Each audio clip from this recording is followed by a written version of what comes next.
Pai grandioso e eterno que habita nos céus, te damos graças, Pai querido, pela tua misericórdia sobre a vida de cada um de nós. Glorificado e exaltado é o teu santo nome para todo sempre. Pai querido, pedimos perdão dos nossos pecados neste momento. Estamos na tua casa de oração, ó Pai, para ouvir a tua palavra. Pedimos a ti o teu Espírito Santo, ó Pai, que esteja com cada um de nós, que esteja aqui em nosso meio, os teus santos anjos, para que nós venhamos entender, Pai, tudo aquilo que o Senhor tem para cada um de nós aqui nessa noite. Amém. Esteja com cada um familiar que está aqui, cada uma das famílias, Senhor. Esteja com o irmão Rafael, que vem trazer a mensagem para nós, que ele venha falar do teu trono de graça, que ele venha ser usado, Pai, pelo teu Espírito Santo, e para que nós saímos daqui, Pai, com entendimento daquilo que o Senhor tem para cada um de nós. Amém. Muito obrigado por tudo, Pai, perdoa os nossos pecados, em nome de Jesus. Amém. Boa noite, meus irmãos. É uma alegria para mim revê-los, para darmos seguimento nesta programação que iniciamos ontem. Medo, a ruína da fé. Ontem nós analisamos, no primeiro tema, assistimos à queda de grandes potências que dominaram o mundo, como o Egito, a Síria, Babilônia, Medo-Pérsia, e encerramos a matéria ontem trabalhando com a queda do reino grego, com a morte de Alexandre o Grande. O que se daria dali adiante? Vimos que todo esse percurso até ali, o medo foi empreendido por essas grandes potências que governou o mundo da antiguidade, para poder forçar as pessoas à obediência. O medo foi uma estratégia utilizada por Satanás, que ele viu que ao longo da história funcionou muito, desde lá do Éden. Está lembrado quando Deus estava procurando por Adão e ele estava na moita, mas a esposa, e Deus perguntou para ele: mas por que você está escondido? O que ele respondeu? Eu tive medo quando ouvi a tua voz. E o diabo viu que esse negócio do medo funciona e passou a ensinar esses indivíduos que governariam o mundo de pecado, passou a habilitá-los a agir dessa forma, impondo medo nas pessoas dominadas. E isso prosseguiu. Vimos a história do povo de Deus, que caiu na mão desses grandes dominadores, tanto o Egito, a Síria, a Babilônia, a Medo-Pérsia, e agora a Grécia em domínio. Durante o domínio grego, eles já estavam na terra deles, lá em Jerusalém, e o medo assombrando, porque o próprio Alexandre o Grande invadiu Jerusalém, não destruiu, mas dominou, e colocou pesados impostos sobre eles. E Alexandre, ele era uma máquina de guerra, ele deixava o terror marcado onde ele passava. A infantaria mais organizada, referência de guerra no planeta Terra até então, era ele, não tinha ninguém maior do que ele até ali. E os judeus, com traumas que eles já viviam, de opressões anteriores, começando lá no Antigo Egito, foi 430 anos. Dos 430, só 30 eles tiveram um período de respirar mais tranquilo, que foi o período do governo de José, que foram 30 anos. O resto, debaixo de chicote, opressão, o medo tinha se tornado um trauma na vida do povo de Deus, ali já nos dias do domínio grego.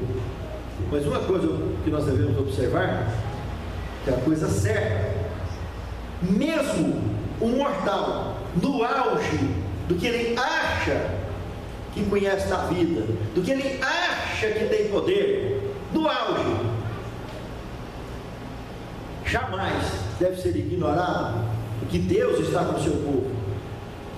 Deus protege, Deus guarda a qualquer custo, um servo seu.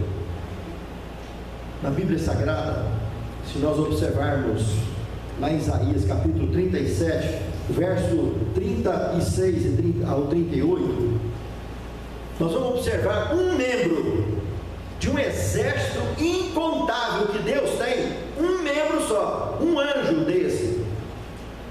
O poder que tem um anjo desse do exército de Deus, que aí na Bíblia nós vamos ver que os nomes que são atribuídos a esses anjos. Um anjo, justamente no dia do domínio assírio, quando Senaqueribe, rei da Assíria, veio para cercar Jerusalém, Isaías ainda estava vivo e testemunhou isso. Ele posicionou em volta de Jerusalém um exército de 185 mil soldados, quase do tamanho da população que tinha em Jerusalém. 185 mil soldados. O exército de Jerusalém ou de Judá era pequenininho, não dava nem 10% disso.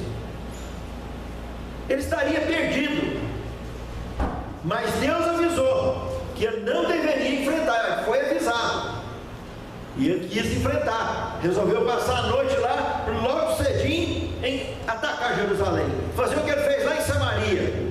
Os antecessores dele, como Sargão II, já tinha feito estrago lá em Samaria, destruído Samaria e esparramado com os samaritanos, 10 tribos. Ele pensou, sendo aquele, ali é só 2 tribos, está com nada, é mole. E Deus manda um anjo, um único anjo do exército dele, liquidou com 185 mil soldados. Numa só noite, um único ser de raça pura, que pertence ao exército de Deus, especializado nesse assunto. Está lembrado das 10 pragas egípcias, a última delas? Também foi esse grupo que passou por lá, não deixou um primogênito vivo. Anjo exterminador ou destruidor. 1 Coríntios capítulo 10, verso 10, Paulo faz um comentário sobre esse personagem, chamando ele de destruidor ou exterminador, se referindo justamente ao período do êxodo, que o povo de Deus provocava a ira de Deus constantemente, daqui e dali. Paulo está comentando aí, tinha que ser entregue ao exterminador ou ao destruidor. Ainda no Apocalipse capítulo 9, verso 10 e 11, o apóstolo João conseguiu identificar o nome de um desses, dos incontáveis anjos do exército do Senhor, desses anjos exterminadores, conhecido também por outros povos e mesmo pelo povo hebreu como anjo da morte. João, no hebraico, viu que o nome dele era Abaddon ou Apolion no grego, que traduzido quer dizer destruidor. Está aí a identificação do nome, não fui eu que escrevi, está aí na Bíblia, vocês estão vendo. Muitas vezes a gente quer usar a Bíblia como um livro de carochinha, na maioria das vezes, e não pensa que essas coisas estão aqui registradas, e é muito sério. Está ali na beira da estrada ali, um ônibus, pá, capota, morre uns, escapa outros. O que é, será? Alexandre o Grande, 32 anos de idade, uma máquina de guerra, um exterminador de povos. Será de frente com quem que ele bateu? Para com 32 anos, no vigor da juventude dele. Sabe, irmãos? A ignorância, seja ela voluntária ou involuntária, quando Deus vê que encerrou o nosso tempo, não vai ter outro jeito, vão bater de frente com esse cara aí. E aí já era, não tem conversa. Enquanto nós vivemos, estamos vivos, respiramos, tem esperança. Nós não cumprimos com a nossa missão ainda. Não importa a nossa posição social, religiosa, eclesiástica, seja lá o que for. diante dos homens ou diante de Deus, não importa a nossa idade, nada. Se estamos vivos, temos missão e precisamos cumprir com a missão. Se Deus perceber que nós não vamos cumprir com a missão, pode ter certeza, vai descansar, vai bater de frente com a pessoinha ali, ó, que encerrou, acabou o momento. E aí você vai para o sepulcro, a perícia inspirada fala que anjo, o seu anjo da guarda, vai velar, você vai ficar no seu sepulcro vigiando, justamente para os anjos, para os demônios não carregarem, para as pessoas más não carregarem, não perturbar o seu descanso. E no dia que Jesus chegar, do mesmo jeito que Gabriel chamou Jesus, Jesus, levanta seu pai que chama, o nosso anjo vai nos chamar também, para que nós possamos ir ao encontro com o Senhor dos Ares, se por acaso já tivermos descansado, e queira Deus que pela sua graça tenha sido com a missão cumprida, porque se foi sem cumprir a missão, é só depois do milênio que vai ressuscitar, e não vai ter anjo ali não, o diabo já vai ter passado por perto. Logo que Jesus ressuscitou, no final do milênio, o diabo vai tomar conta da situação, mentir que foi ele que ressuscitou. Vocês conhecem o resto da história. Para que a cidade santa descer, vai cercar e vai ser o extermínio do mal para sempre, de Satanás, os ímpios e todo o seu exército. Missão nós precisamos de cumprir com ela. Cada um tem a sua. Não adianta você querer fazer a cabeça dos outros, você querer dar missão para os outros, forçar a sua missão em cima dos outros, você vai aumentar o peso da cruz do outro. Faça isso não. Cuide da sua missão e peça a Deus para que você tenha poder, tenha sabedoria para carregar a sua própria cruz. É a única forma de irmos após Cristo, que Ele falou: se quiser vir após mim, negue a si mesmo, tome a sua cruz e siga. Cada um tem a sua missão, e evidentemente é uma forma de cada um carregar a sua cruz.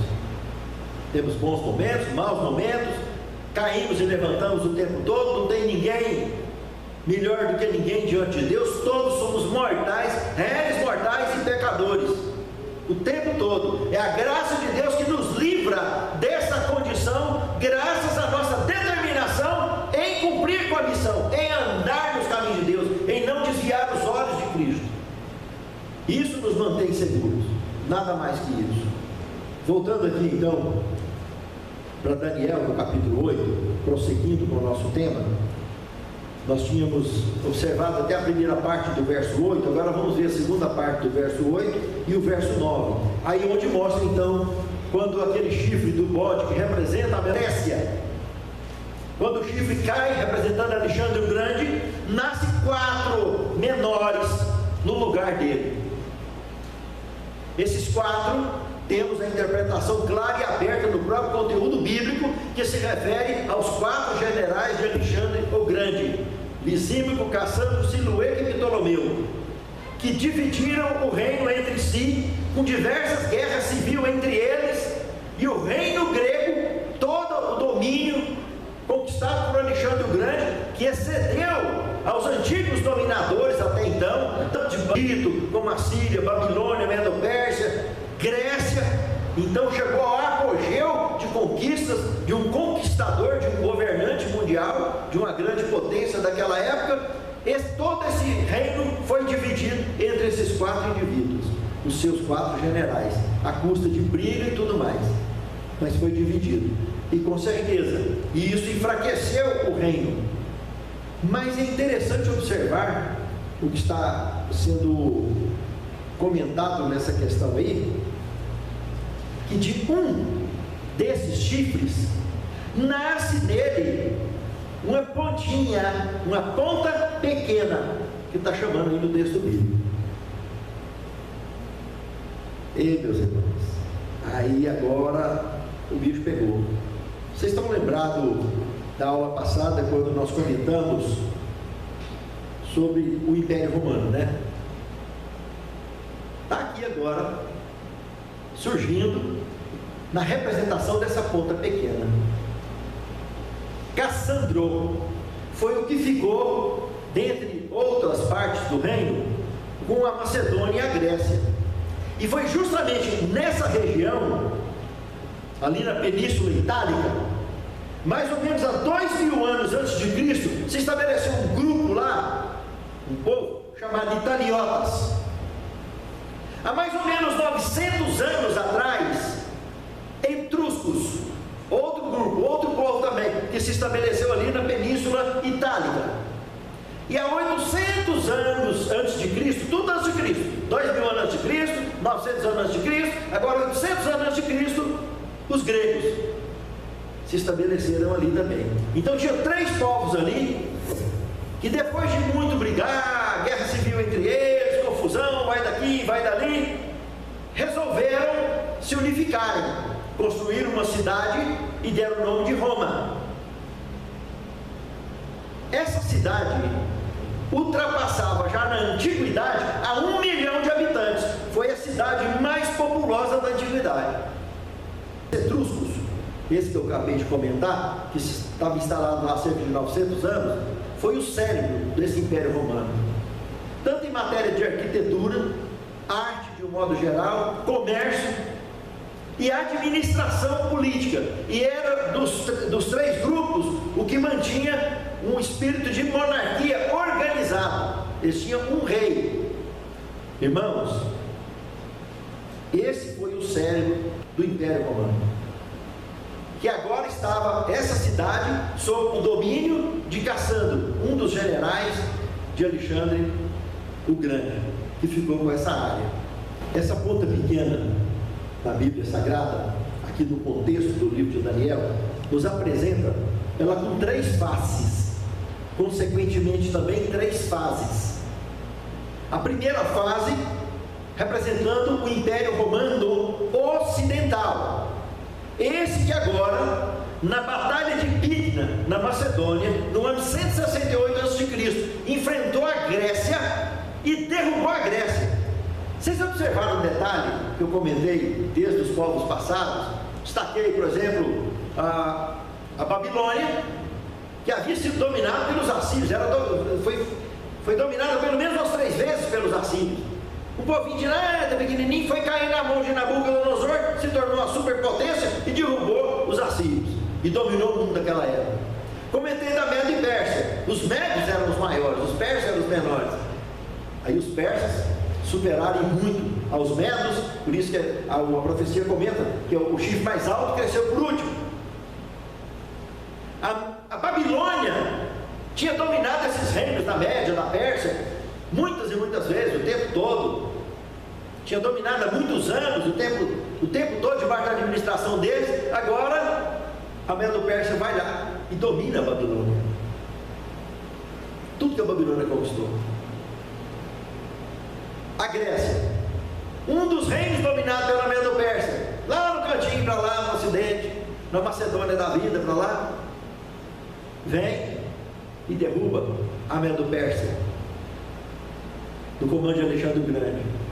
Da divisão do Império Grego em 4 partes, a área dominada por Alexandre o Grande, uma das áreas, uma cidadezinha lá do cantinho de novo, lá do lado da Grécia lá, surge mais um povinho pititico, vamos dizer assim, em matéria de expressão militar. Eles não tinham histórico militar de dominar nada, a não ser briga entre esses 3 povos, até que se chegaram ao consenso de ser um povo só. Não tinha história militar nenhuma. Aquela cidade de Roma, populosa, mas mais comercial do que qualquer outra coisa, resolve formar um exército invencível. Na Batalha de Pydna, deu uma rasteira na Grécia, encerrou o assunto da Grécia, e assume o governo, e vai até o ano 476 da era cristã, 644 anos de domínio. Jesus, os apóstolos, nasceram e cresceram e morreram debaixo desse domínio, e uma série de histórias aconteceu dentro desse período. Dentre as muitas histórias que o contexto bíblico apresenta, essa ponta pequena, que eu estou comentando só de uma das fases dela por enquanto, vamos comentar de outras 2 fases, que é o Império Bizantino, o Império Romano lá do Oriente, vamos comentar agora mesmo, e o Império Romano Papal, a terceira fase. São 3 fases São 3 faces e 3 fases dessa ponta pequena. Ô, pontinha margosa. Essa deu canseira. E dá canseira até hoje. Mas vamos lá.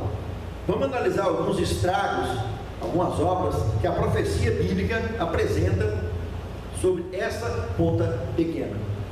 Se você for lá em Daniel, no capítulo 7, no verso 8, fala que ele falaria, teria boca com boca de homem, falaria um monte de asneira, coisas contra o Senhor. Lá no verso 25 do capítulo 7, fala que eles cuidariam em mudar os tempos e a lei de Deus, e os santos lhes seriam entregues na mão durante um tempo, 2 tempos e metade de um tempo. Presta atenção, irmãos.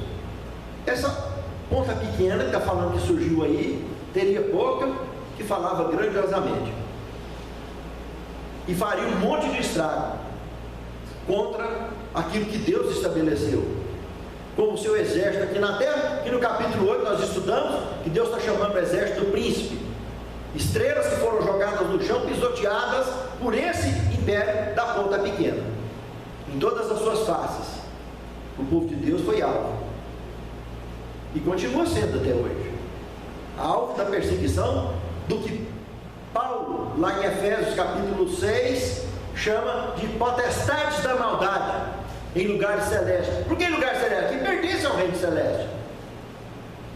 Jesus falou que nós não somos desse mundo, somos peregrinos aqui, mas aqui pertence ao reino de Deus. E por violência, Satanás sempre tem tentado tomar através dessas potestades, que envolve demônios, envolve empresas, envolve governos, como nós estamos estudando aí ao longo dessa história, e até mesmo laboratórios, para formar guerra biológica, como as que nós temos assistido na história da humanidade, e dominar o mundo, quebrar a economia mundial e tentar atrair o domínio na mão do dragão de uma só vez. Tudo através da implantação do medo, do terrorismo. Aí na profecia está comentando que eles cuidariam em mudar os tempos e a lei de Deus.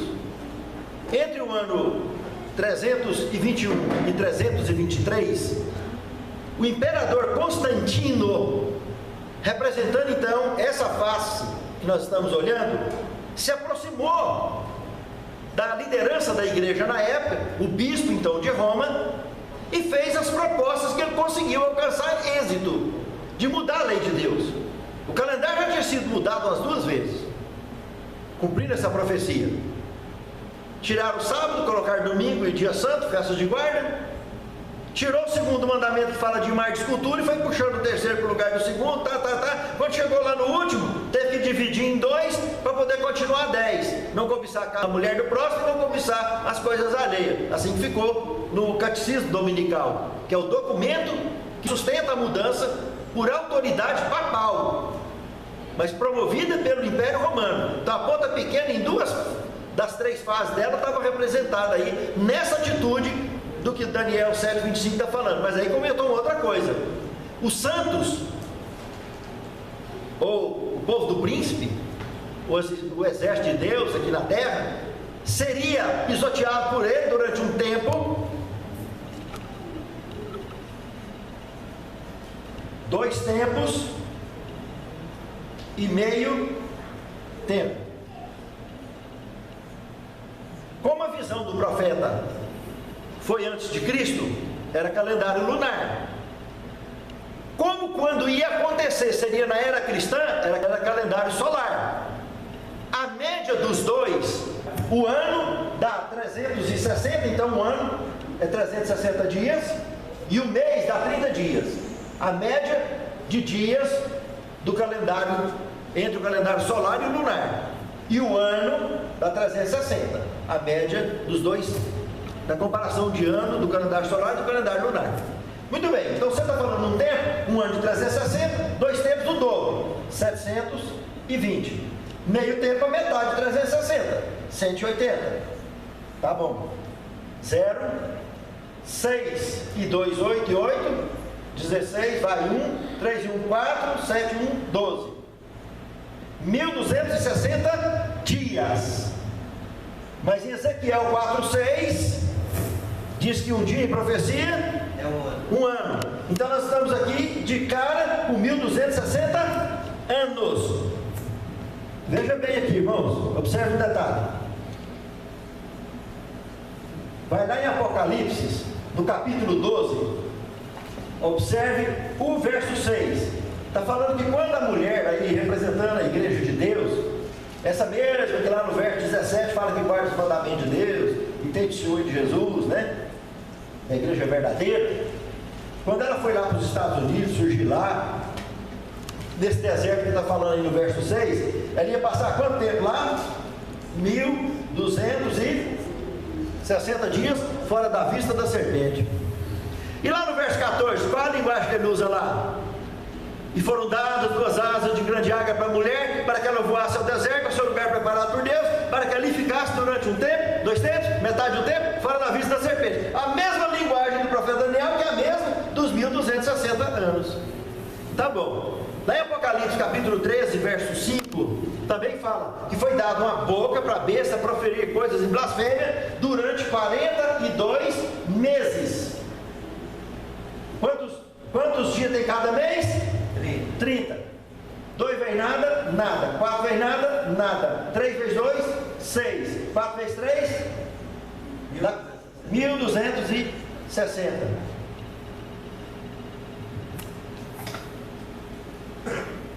Essa opressão específica mencionada aí na Bíblia está se referindo ao período da supremacia papal, que iniciou em 538 da era cristã e terminou em 1798 da era cristã, quando o general Berthier, a mando de Napoleão Bonaparte, no dia 22 de fevereiro de 1798, saiu lá da França, foi lá na Itália e prendeu o Papa Pio VI, levou ele exilado para a cidade de Valência, na França.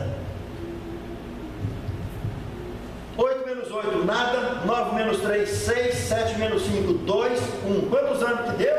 1260. Foi eu que escrevi isso na Bíblia? Está aí, a matemática da profecia. Não tem para onde correr, não tem para onde fugir. É uma coisa impressionante que a palavra de Deus falou há quantos e quantos anos antes. Irmãos, 1798 da era cristã. Daniel viveu há 500 anos, 600 anos antes de Cristo, irmãos. Presta atenção, o que Deus estava revelando? É muito importante, irmãos, observarmos a palavra de Deus, que ela tem um peso especial para mim e para você. Várias profecias bíblicas apontam para esses povos, esses domínios.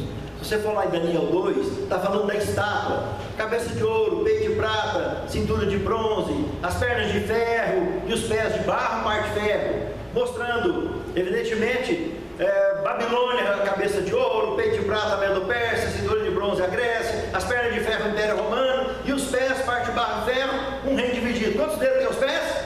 10 dedos, mostrando em 476 os povos bárbaros invadindo e dividindo o então Império Romano Ocidental em Europa, transformando em Europa em 10 países. Por isso os 10 dedos, por isso os 10 chifres da besta, por isso os 10 chifres do dragão. Aí em Apocalipse 12, verso 3, os do dragão, e Apocalipse 3, verso 1, os da besta. Tudo a mesma coisa. Se você vai para a profecia do capítulo 7 de Daniel, os animais, o leão representando Babilônia, o urso representando a Medo-Pérsia, as 3 costelas na boca do urso, as 3 principais potências conquistadas pelos Medos e Persas, que é Lídia, Síria e Egito. Depois o leopardo com 4 cabeças, 4 asas, mostrando justamente o leopardo Alexandre o Grande, representando a Grécia, e as 4 cabeças, os 4 generais, o reino dividido. E depois o esquisitão que aparece lá, que tinha danado os 10 chifres de novo. E que, olhando isso, dos 10 chifres caíram 3, e surgiu uma ponta pequena no lugar. Eram os vândalos e ostrogodos, que haviam se oposto contra a doação da cidade de Roma para o Papa, que foi feito na época. E eles acabaram, 7 contra 3, foram vencidos. e a ponta pequena prevaleceu, e no ano 538 se estabeleceu contra o povo de Deus, iniciando a perseguição contra os valdenses do noroeste da Itália, e alastrou sobre a face da terra. Aí no capítulo 8, no verso 9, disse que ele crescia muito para o Egito, essa ponta pequena, voltando agora a falar do Império Romano, na primeira face. Vocês lembram da história que eu contei de 44 a.C.? Júlio César foi lá para o Egito e se enrolou com quem? Com Cleópatra. Está lembrado de ontem? Pois é, criou uma força especial do Império Romano através do Egito. Raízes lançadas lá para frente. O que está dizendo aí, no verso 9, do capítulo 8, que ele cresceu muito lá para o sul, Egito. Para o Oriente, já falamos agora há pouco. No ano 330, teve uma estratégia incrível, promovida justamente por Constantino. Ele já tinha se convertido, tinha sido batizado por Eusébio, inclusive, se tornou cristão. A religião do império passou a ser o catolicismo romano. E em 330, ele anunciou a transferência da sede administrativa do governo de Roma para Constantinopla. Na realidade não é Constantinopla, era Bizâncio. Constantinopla foi muito depois que Constantino tinha morrido. Em homenagem a ele, eles mudaram o nome de Bizâncio para Constantinopla, onde o Império Bizantino já estava muito forte. O Império já tinha caído, o romano, que caiu em 476. O apogeu dele, do Império Romano Bizantino, foi nos dias de Justiniano. Ele foi imperador bizantino. Vocês lembram de Justiniano? Foi ele que deu os passos finais, inclusive de estabelecer, apoiar muito a divisão da Igreja Católica na época para a Igreja Católica Ortodoxa, que se estabeleceu inclusive lá na Turquia, onde tinha a sede do governo bizantino, do Império Romano que tinha se estabelecido lá. O romano ocidental já tinha acabado, não tinha expressão nenhuma mais. E quem que sobrou lá do outro lado? Aí apareceu um camarada muito curioso. No ano 395 começou uma história muito séria. Os povos bárbaros, Alarico, eles começaram a invadir as regiões adjacentes a Roma e dominar. Um dos povos bárbaros, chamado Francos, que tinha inclusive os 10 reis desse reino franco, surge um indivíduo lá chamado Clovis. Esse Clovis se aproximou do Papa, e o papado, a Igreja Católica, a administração da Igreja Católica, estava tremendo nas bases, porque já tinha alguns anos, no ano 476, né, que os bárbaros invadiram e destruíram, dominaram a força, e com muita maldade o Império Romano. E a Igreja Católica estava morrendo de medo de perder os seus bens. Quando esse rei franco se aproxima e faz aliança, que ele percebeu, eles estavam doidos para ter um rei bárbaro convertido ao catolicismo, e caiu do céu para eles, na opinião, na mentalidade deles. E nesse ano aqui, Clovis se batizou. E sabe o que ele fez com a Igreja Católica? Militarizou a igreja, porque ele percebeu que desde 395, pela história que ele conhecia já, Clovis era bem jovem, mas conhecia a história, viu a força que estava adquirindo os povos bárbaros rumo a querer tomar realmente o patrimônio da Igreja Católica. E ele correu na frente e militarizou a igreja. E aí o papado passou a ter poder de Estado. Aí no ano 508, Clovis batizou. 538 começou a perseguição dos 1260 anos. Só que esse 508 aqui é um ponto de partida de outras duas profecias. Daniel capítulo 12, verso 11 e verso 12. No verso 11, de 1290 anos. Você pegar 508 e somar 1290, você vai chegar exatamente a 1798. A mesma data que terminou a perseguição dos 1260 anos. Só que com a diferença, foi esse marco histórico que militarizou a igreja.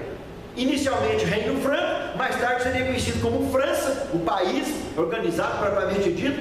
Inclusive Clovis foi o cara que conseguiu unificar os 10 reis que ele tinha num só reinado, e ele se tornou rei.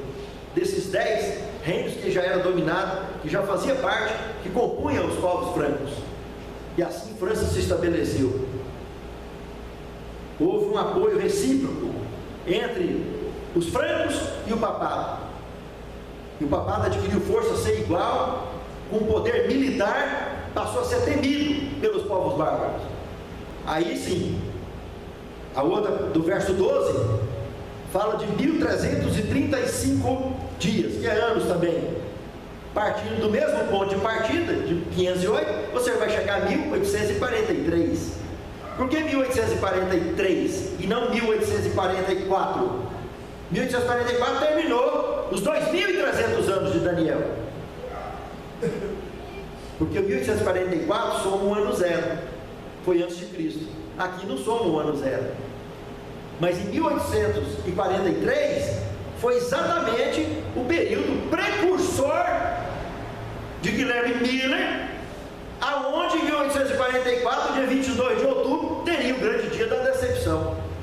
Então, irmãos, essas profecias aí de Daniel 12, verso 11 e verso 12, tem o ponto de partida, o batismo de Clovis, o mais proeminente rei do Reino Franco. No ano 395, então, o Império Bizantino estava tomando forma lá no Oriente. A outra face da ponta pequena, nós mostramos uma face que é o Império Romano Ocidental, 476 caiu, a face do papado, que foi até 1798, aí Pio VI caiu, entrou Pio VII, cumpriu a profecia apocalíptica também, da ferida de morte, que foi curada. Pio VII levantou, só que não criou caso com mais ninguém, ficou na dele. Está até hoje quietinho, todo mundo aí, né? Agindo só por trás dos bastidores. Mas nós vamos estar comentando alguma coisa disso a partir de amanhã. Mas o Império Bizantino criou uma força, exército das cruzadas, aqueles caras vestidos, aquele exército vestido com a farda, que tinha uma cruz no peito. Irmãos, esse povo brigou tanto lá na região, aonde tinha bizantino tomando conta do mundo, era briga o tempo todo. Briga com os mongóis da região da Ásia, briga com os turcos de tudo quanto é lado, com todos os sultões que surgiram na região da Ásia toda ali, que dominava aquela região da Anatólia todinha, até que Maomé II, com 21 anos de idade, conseguiu cercar Constantinopla, que era o alvo mais cobiçado, porque na cabeça dele, ou de todos os governantes daquela época, a cidade agora mais populosa, que competia peito a peito com Roma, eram as duas cidades, que se alguém tivesse as duas na mão, tinha o mundo na mão, porque tanto o comércio como a expansão militar seria inevitável. Era questão de tempo, ajustava as peças. E ele conseguiu. Diversos exércitos, cerca de 13 ou 14 grandes exércitos, tentaram ano após ano e não conseguiu. E ele foi lá e conseguiu. No dia 29 de maio de 1453, o governo otomano do Império Romano Oriental, que era considerada a Roma do Oriente, Constantinopla. E esse indivíduo muda o nome da cidade de Constantinopla para Istambul, a capital da Turquia. Esse foi o fim do Império Romano Oriental. Quando, em 476, os povos bárbaros derrubaram o Império Romano Ocidental, o Império Romano Oriental, o Bizantino, ainda ia durar mais 647 anos, irmão. Ao todo, 23 anos durou o Império Romano Oriental. E o papado? Desde que surgiu a primeira vez o nome Papa na igreja, foi no dia 25 de dezembro de 425 da era cristã. E foi o dia também esse que ele foi chamado de Papa. Antigamente então era bispo de Roma. E de lá para cá, a igreja, que era conhecida como Igreja dos Cristãos, ou Igreja do Caminho, recebeu o nome de Católica Apostólica Romana. Quantos anos? De 425 até hoje. Já parou para pensar? E tem influência nos governos, tem influência para todo lado. E ainda existe um ícone lá dentro, que poucos conhecem, chamado Papa Negro. Alguém já ouviu falar nisso? É a ordem jesuíta. O primeiro Papa Negro é negro porque veste de preto. Por isso eles são conhecidos como Papa Negro. Tem ordem papal igual os papas brancos, normais. O primeiro foi Inácio de Loyola, lá na Idade Média. E veio de lá para cá, normal, papa após papa. E mora lá no Vaticano, pouca gente sabe. Se você procurar no Google sobre Papa Negro, sobre as ações do Papa Negro na história, você vai ver coisa que o cabelo vai ficar em pé. Eles limpam a sujeira da bagaceira que tem por aí, de pedofilia, crimes, etc. Sai remanejando gente daqui para ali. Isso é coisa que está nos bastidores, é escrito, que a imprensa mundial tenta abafar. Todas as religiões, quando acontece escândalo, tenta abafar o tanto que pode para evitar de dar muito problema. Mas uma coisa é grave, de Deus não esconde nada. E a história está aí. E a primeira vez na história do papado, a primeira, que tem um papa jesuíta na ordem dos papas brancos. Esse papa que está aí, Papa Francisco, ele é jesuíta. Ele era para ser Papa Negro e é Papa branco. Por coincidência ou ironia do destino, o Papa anterior teve que renunciar. O Francisco entrar. Ele está vivo até hoje, não morreu não. E ele não queria renunciar não. Mas ou renuncia ou faz igual o Albino Luciano, né? Em 1978. Tacar veneno nele. Durou 33 dias só, um ano para cada dia da idade de Cristo. Foi executado.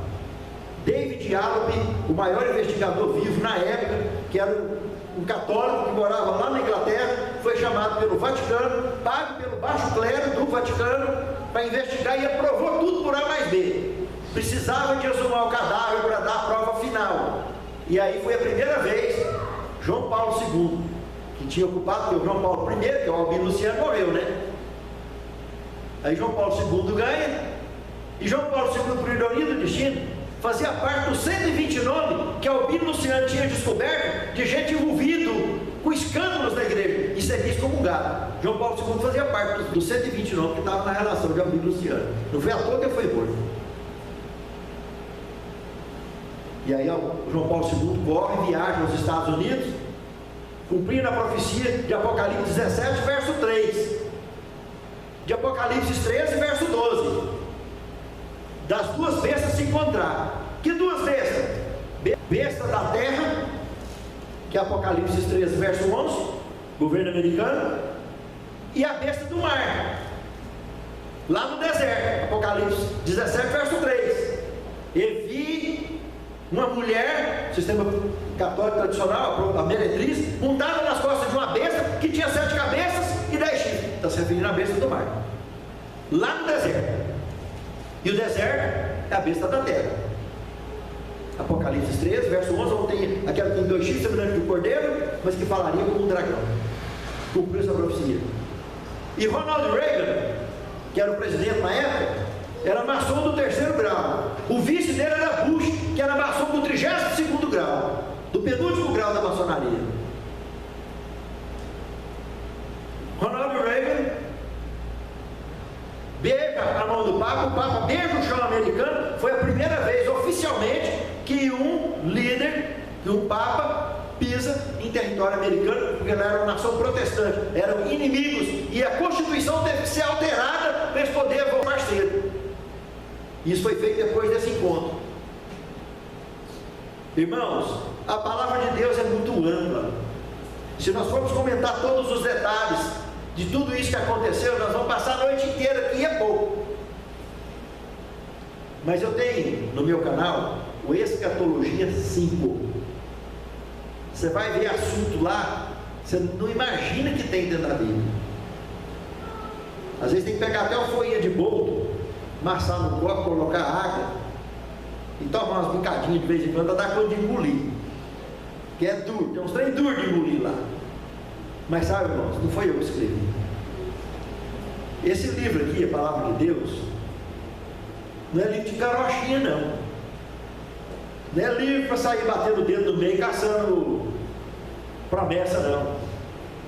Senão numa dessa aí, você vai pedir conselho para Deus, vai cair lá. E Judas foi e enforcou-os. Aí já era. A Bíblia, a Palavra de Deus, é um livro que tem assunto tão pesado, tão sério, que a ciência mais avançada, a teologia mais avançada, treme, dá nó. Mas está aqui, ó. É a palavra de Deus. Isso aqui não é palavra de mortal, não, é de Deus. Por isso que tem mistérios pesados aqui dentro. Mas está revelado. Se está aqui, está revelado. Não interessa se você entende ou se você não entende. Se você entendeu ou se você não entendeu. Mas está aqui. E se está aqui, está revelado. Se é revelado é para nós e os nossos filhos. Basta ter humildade de aceitar. Assim está escrito. E não querer ser mais do que o que está escrito. Porque a falta de humildade é o que faz bater de frente com aqueles camboquinhos lá do Abaddon, Apolion, e aí já era. Deus nos chamou para a luz, para fazermos parte do seu exército, que é considerado por Deus como estrelas do príncipe, porque foi o sacrifício dele que garantiu a minha e garante a minha e a sua salvação. Que Deus abençoe, meu amado irmão, minha amada irmã, que eu e você sejamos soldados, que não abramos mão de hipótese alguma da nossa fé, que medo algum nos assombre e tire a nossa coragem de servirmos a Deus em espírito e em verdade, porque o Pai procura tais que assim o adorem. Vamos ficar de pé? Vamos cantar o hino de número 127 para encerrarmos. Estaremos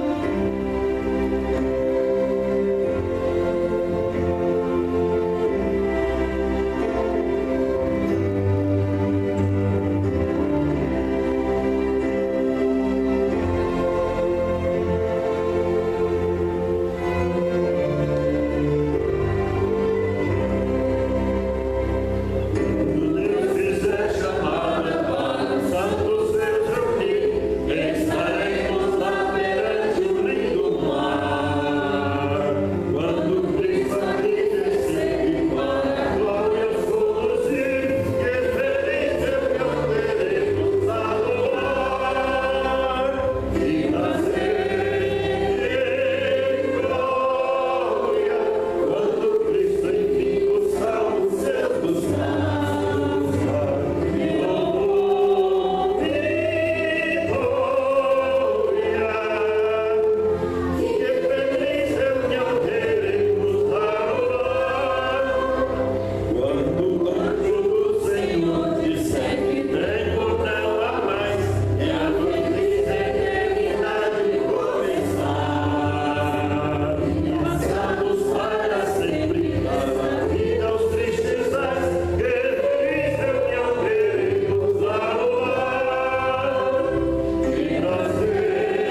entregamos-nos em tuas mãos e conta-nos nesta reunião que participaremos juntamente contigo, com teu Filho, com o Espírito Santo e todos os nossos queridos. Amém.